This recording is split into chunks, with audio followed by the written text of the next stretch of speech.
Hi, Taurus, Sun and Rising. Welcome to your February 2022 Astro Update. It's Rena here.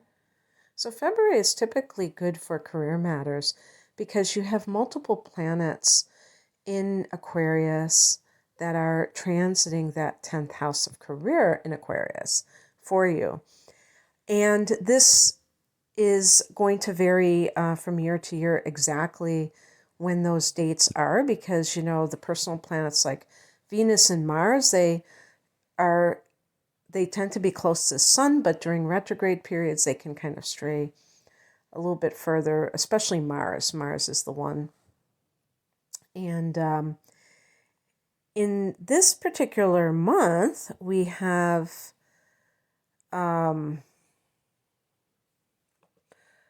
see, Mars spending the month in Capricorn.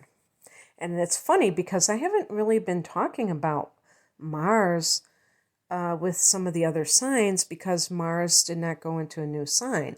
So that was something that I should have mentioned.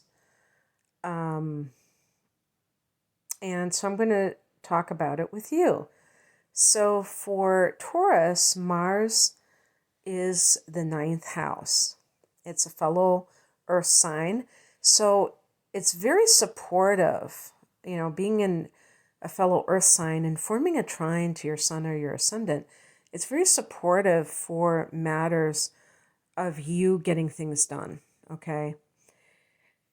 But it's coming from that 9th house, so there is that emphasis on things related to long distance travel, academic work, so talking about the university level, and spiritual pursuits in particular. So those areas. Oh, and I would just include writing and publishing, because publishing for sure, but I would include writing there as well. And but just in general, regardless of what house it's in, the fact that the sign is in Capricorn is supportive for you to be very, to use your energy in a very productive way, okay? So, so you've got that support going on, but in addition to that, we've got these triggers to the house of career. So, depending on where you live, either late on the 31st of January or on February 1st, there's going to be a new moon at 12 degrees of Aquarius, 10th house. So, doesn't mean that you're going to start a new career necessarily, but this is during the tail end of the Mercury retrograde, which started out in Aquarius. So it started out in the 10th house, and in mid January. And I'm actually recording it before then. I kind of don't like to pretend that something is in the past when it really hasn't happened yet when I'm recording it. But in any case, there is something that you are rethinking. Even if you have no plans to leave your current profession, there's still some things about it. Maybe you need to tweak something. Maybe you want to branch off into something or add something to whatever it is that you're doing. And it's really being impressed upon you. Now, I wouldn't even be surprised if for some Taurus people, this does involve spirituality, but also your own morals or ethics, or there's another word your integrity. And the reason I say this is because that Mercury retrograde that starts in your career sector goes back to the 9th house, goes back to the house of life philosophy. And the truth is that we are people who, it's funny, I'm saying we, but I have Taurus rising. So I consider myself having some of that Taurus energy, even as a Sun and Sagittarius person. Sometimes I'll just put it this way. I think especially for the Sun and Taurus people, this can be a big a big part of who you are is the material side of life. And when you are going to accept a job, you would prefer that you are paid an above average amount of money. This doesn't mean, I'm not saying that you're greedy, but you might say, well, you'd have to be an idiot not to want to make a lot of money. But the point is that that's a driving force. And this is because Taurus rules the second house of earned income and, the monetary system. So it makes sense that money and possessions, which is also second house, would be something that is a big deal to you. But when you have a career, that is a form of service to others. And so you realize that you are dealing with other people. You're not in this vacuum. And therefore, you're really seeing how life can get complicated, how you making money is affected by other people, and how you affect other people in your pursuit of that.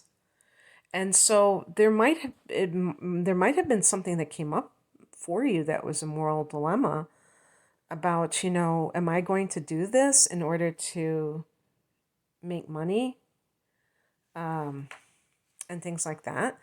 And it's like, then you bring it back, like, why am I here? Because that's what the ninth house can be.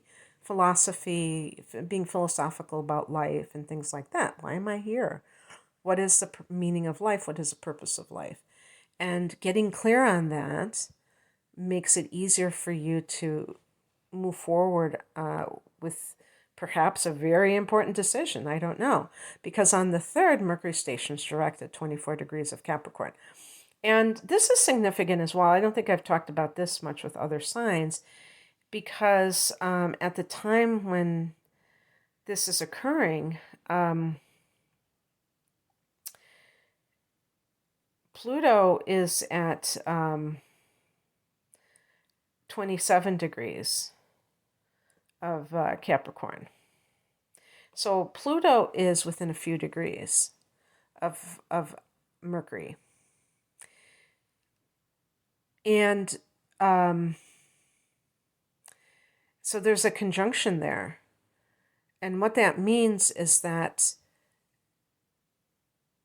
the decisions that all of us are making are about more than just something frivolous. They can be about downright survival. They can be about life and death. And whether that's physical life and death or the spiritual version of it. Like, am I going to sell my soul for something? Those are the kind of things. I mean, it's pretty intense, but it's because Mercury is stationing direct, it's like, okay, I've made my decision. Now there is, I wouldn't call it fallout, but there is going to be that shadow period until about, I think about the 18th or so of February. So you still have time to chew on things, but there is a direct motion. So that does, at least on the symbolic level, show that somebody is moving forward with whatever they have decided. On the 14th, Mercury goes back into Aquarius. So it is going back into that 10th house. And this may be very interesting if you work for somebody else, because you may have a whole new idea of this, of what a concept of an authority figure is, because that's what the 10th house can represent. And also, even, the 10th house is also your public reputation or your status in society. And you may come at it with a whole new perspective where you're no longer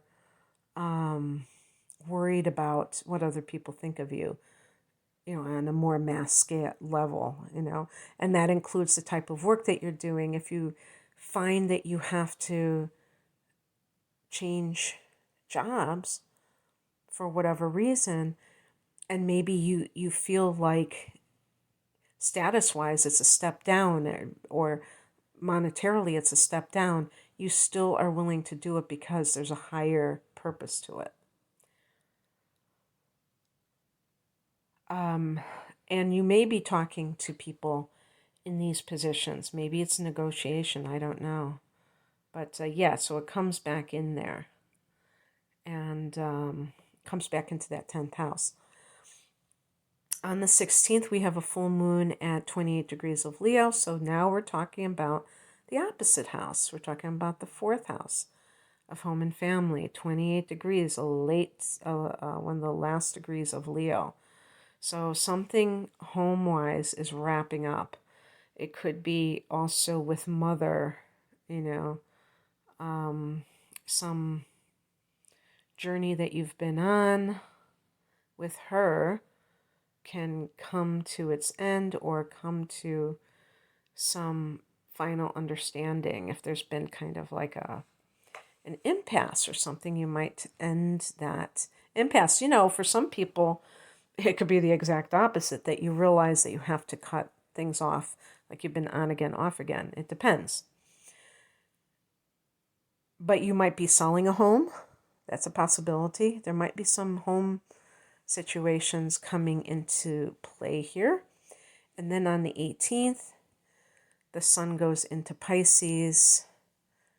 And Pisces for you is the 11th house of hopes and wishes. So that's really nice, because you're going to have a new moon here at the beginning of March. And this is the house of hopes and wishes. So perhaps some new dream of yours is will be launched at that time.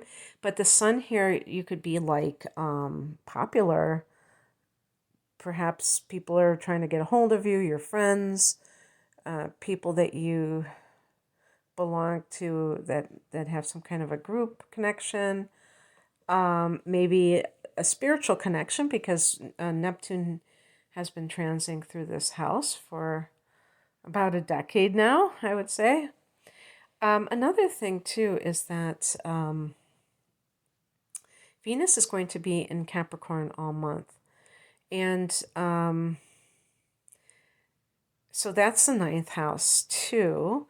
And that can indicate that if you have had any kind of love situation with somebody from another country, that could maybe this is somebody that you heard from again back in January when Venus was retrograding, and now that it is direct, but it's still in its shadow and it's still in that 9th house. I mean, you could be making arrangements for that. Maybe that's what that's all about.